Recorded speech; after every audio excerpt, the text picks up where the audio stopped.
The first is that this presentation will be recorded and I will send it out as soon as it's ready afterwards. Additionally, if you do have any questions while Brett is presenting, go ahead and throw them in the question window on your GoToWebinar panel and he'll take all of your questions at the end. Take it away, Brett. Hey, thanks everyone. Thanks for joining today to talk about some licensing strategies and some updates to SPLA and the costs associated with it. So my name is Brett LaForge. I'm a hosting manager at Software One. Most of you know me. I'm in charge of SPLA and some other channel programs as well. But really my role here is to really help educate and coach you through all the Microsoft licensing conundrums, for no lack of a better word, to ensure you're not only compliant, but also really licensing in the most cost-effective way possible. So let's get started. So what are we going to talk about today? Well, we're going to first off talk about some SPLA pricing. Microsoft did announce a SPLA price increase coming January 2019, so we'll review what that is and how that may impact your business. I'm going to also provide you some program updates to SPLA. We get asked a lot, hey, what is even going on with the SPLA program? So we'll update you there. We'll also provide some license optimization strategies. So what are some programs that you could take advantage of regardless of what Microsoft does to SPLA pricing? And then we'll also talk about a little bit on some SPLA advisory, mainly around compliance and cost optimization. So SPLA updates, what is going on with SPLA, right? On the left-hand side, on one hand, the Microsoft SPLA business continues to grow exponentially. It's a big part of Microsoft's business. It remains one of their key channel strategies, to some extent. It does allow for diverse offerings. So when Microsoft looks at SPLA, they're saying, well, not every competitor of ours can offer or has a SPLA type program like we do. And not every competitor has built this service provider community that we did in SPLA. So when Microsoft looks at the SPLA business, they really look at it as a channel opportunity. Because on one hand, it's still expanding, it's still growing. There's a lot of diverse offerings. And again, it's a major contributor to the overall channel.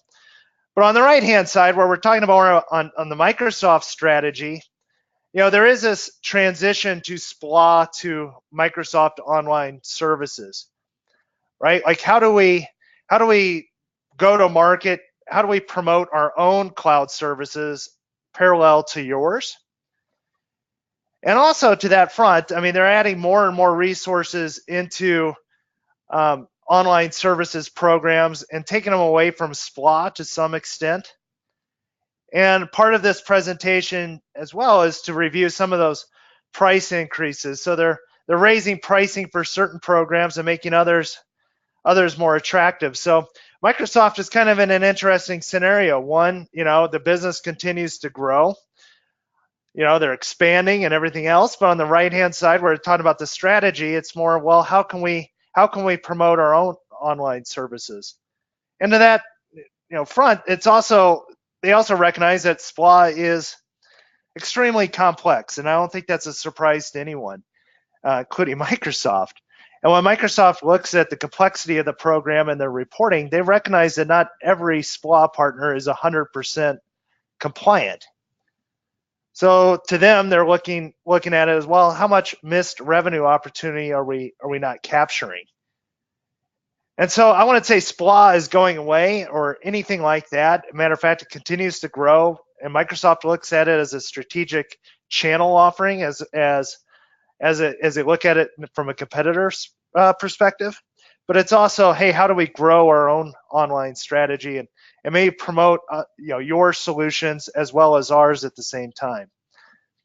So hopefully that brings a little clarity, probably no surprise. But without further ado, and I know this slide is kind of painful to look at, the Microsoft SPLA price increases. And there's really two sides to this. One, there's the collaboration products. So if you are hosting Exchange, SharePoint, Office, any of those products, they are going up 10% in January. Now, you may be asking, well, where's the price list for this? Well, Microsoft doesn't send out the price list until the month before, so that would be in December. But if you take these percentages and to today's cost, you would get the 2019 price. So this is set in stone. This is going up roughly 10% for all those collaboration products. It's also going up for some of the infrastructure products. The big one is going to be RDS, where it's going up 15%. There's Windows Server, data center core and standard core are going up. The core infrastructure suite is also increasing. So that they are doing these price increases, and it's effective January 2019. So again, it's our job to help educate you and coach you and make sure that you understand the impact of these price increases, the reasoning behind it, but then also what are some strategies you could put in place maybe to mitigate some of that, some of those costs. Now we get asked a lot, why the increase? And I'm not Microsoft. I don't know firsthand, but I will just explain to you, what I know. I would say as part of your SPLA agreement, they do reserve the right to raise pricing once a year, and that is in January. So that is part of the actual indirect agreement. That last the second bullet point might be kind of eye-catching, and the fact that SPLA historically has actually seen a decrease for certain products and an increase for others.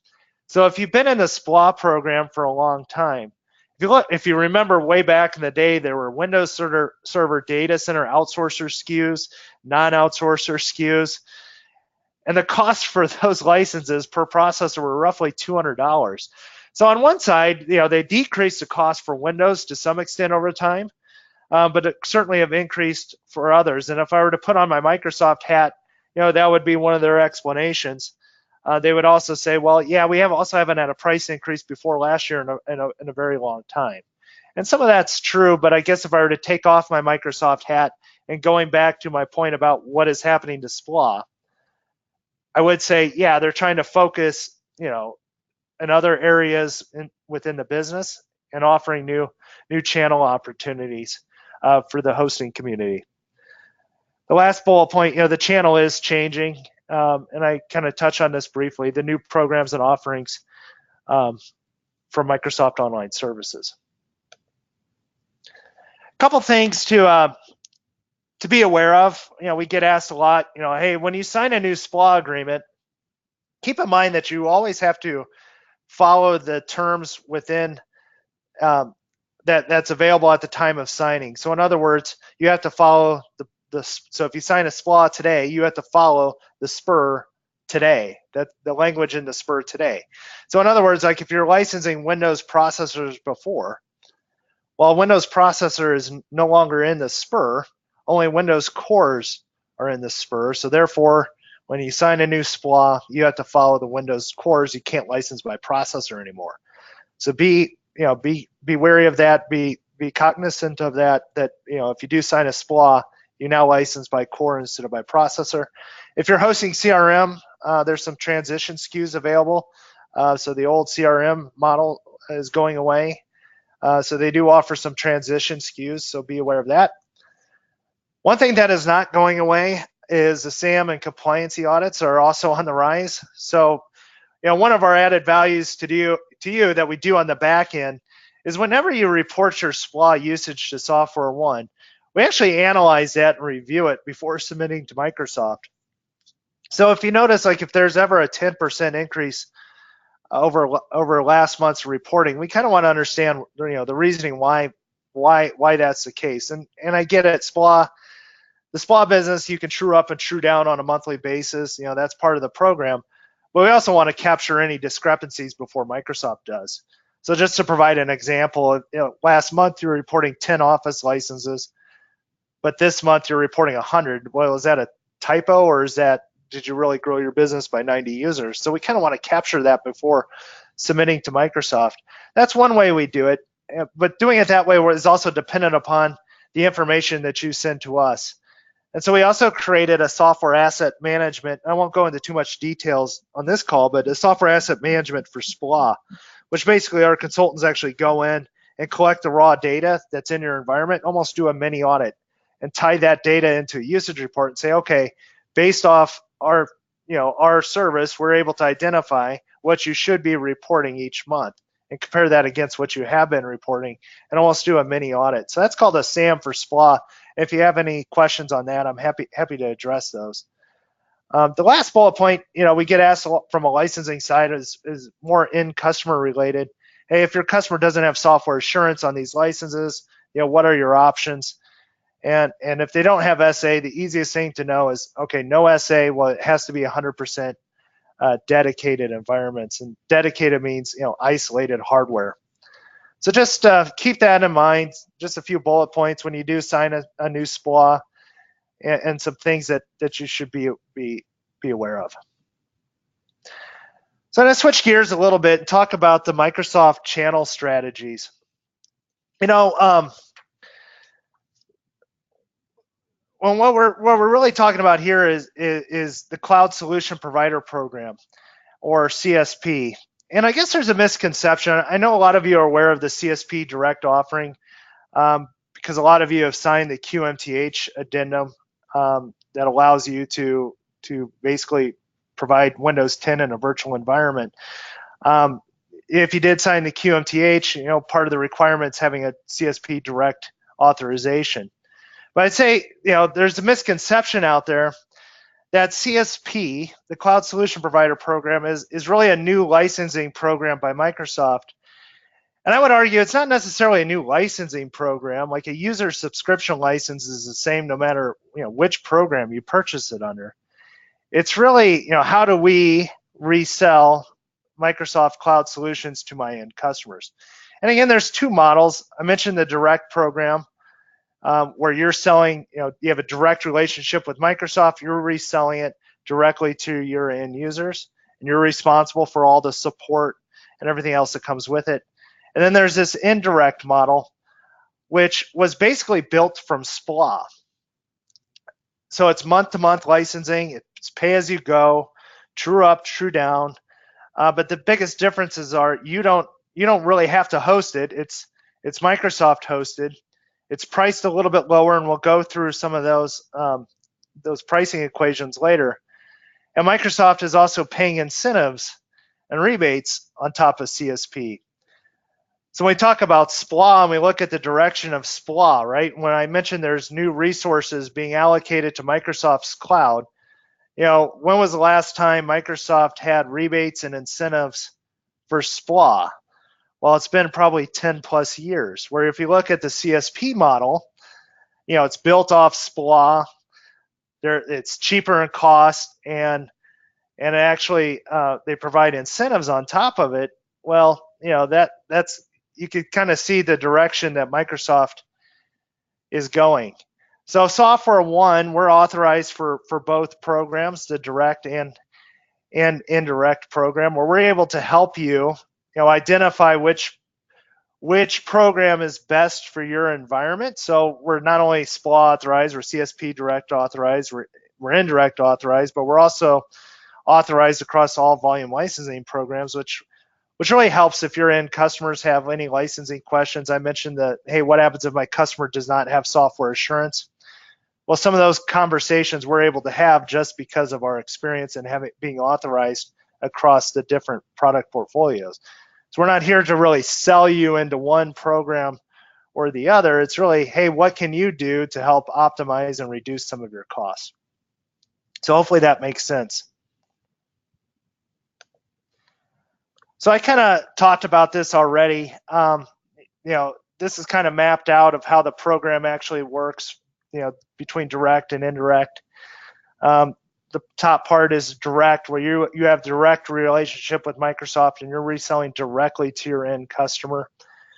Again, you're responsible for the support and support. Microsoft did come out this past year of saying all direct partners have to have a premier support agreement, which that's over a $15,000 investment. And so they recognize that certain partners are not hitting the revenue thresholds or the support requirements, so they're pushing them into this indirect model. Now, indirect model is basically a distributor type type relationship where Software One has a relationship with Microsoft. We have the relationship with you as well. So you're purchasing, similar to SPLA, you're purchasing the licenses from us, but you're taking those licenses and then reselling them to your end users. Now, Software One, Microsoft, we don't care how much you price your solution out or you bundle your own solution. That's irrelevant, but the point of it is you're able to resell it without little upfront capital. So it's very similar to SPLA. You can terminate at any time. You could true up, you can true down, and then the way the program works is very similar from, hey, you purchase from us, we purchase from Microsoft, and so forth and so on. From an end customer perspective, they have no idea that Software One is even in the mix. So Software One will provide support as well, including the costs, and I'll go through the costs here in a second. So I think the direction of the channel, when I'm talking about channel strategies, some of these things is what we can help you identify and really do a cost analysis of, okay, here's what you're doing today, but here's what you can do, through some of these other channel programs. And again, you don't have to, it's not an all or nothing kind of solution. You could do a mixture of both. So when I'm looking at your usage reporting, I'm like, boy, you're reporting a lot of Office licenses. Well, is there a better strategy that you can use instead of using SPLA for Office? Or, hey, you host a lot of Exchange mailboxes. Maybe Exchange Online may be a better solution for you. And, of course, the answer is not always yes, it is, but it certainly helps to kind of walk you through the different cost models to make sure you're not missing out on any revenue opportunities. As far as pricing goes, I mentioned Office Pro Plus. In SPLA, it's roughly $15 per user. But when you look at it through CSP, it's around $11 per user, give or take. And then again, you can install it on up to 5 devices. I gave an example of Exchange as well. Exchange Standard is somewhere around $4 per user. Exchange Online is a little bit cheaper. But the biggest difference is, again, the price in CSP also includes support. So I get asked a lot with SPLA, what kind of support do we get? Well, you get licensing support, but you don't necessarily get technical enablement or any support like that. That would be included with the CSP. And then the last section there is around incentives. So you also get incentives through CSP. And lo and behold, here are the incentives. So the core Office 365, again, like the E3, E5, the Office Pro Plus SKUs, you're getting roughly 8 to 6% on that. That's on the billed revenue. Azure, you're getting 10%, depending upon what your environment looks like and what you purchased. So there are incentives available through this program. It's paid 30 to 45 days past month end, and that's direct from Microsoft. So depending upon your partner level, like if you're silver or gold, these are some rebates and incentives that you can take advantage of, and also doesn't include margin. So again, you're able to mark up the cost. Most partners price it around MSRP to stay competitive, but you could add additional margin on what you're receiving from an incentive perspective. The other thing, just from a licensing side of things, I built out this cost analysis for another partner. And this past July, Microsoft announced Windows and SQL Server subscriptions, and it's only available through the CSP program. And what I did here was I said, well, okay, if we price it at MSRP, and we say, and take a typical server, a 16-core server. Well, what does a Windows or a SQL Server subscription look like under CSP? And compare that against SPLA. Now, a SQL Server subscription is a 1-year or 3-year commitment. So it's billed annually, where obviously SPLA is month to month. So I did a little comparison and said, okay, if you take a 16-core server in SPLA and said, okay, what does your cost look like in a year? And what does your cost look like over 3 years? And compare that against a SQL Server subscription, your costs can be pretty significant. It's not as high for an annual. You're looking at $6,000, $7,000, $8,000. but then on the 3-year commitment, you're saving over $50,000. So I think it's important to kind of walk you through these different models, because it's not just important for you to understand the cost, but also the licensing impact. Because I get asked a lot, well, hey, can I use Azure and host my customers? You can, and if you want to purchase a Windows server or a SQL server, you can do that as well, and that's through this server subscription. And Microsoft allows that through the hosting exception, which is available in the online services terms.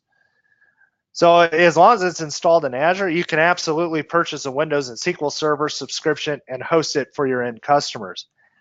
What you can't do is take a Windows and SQL Server subscription and install it on premise.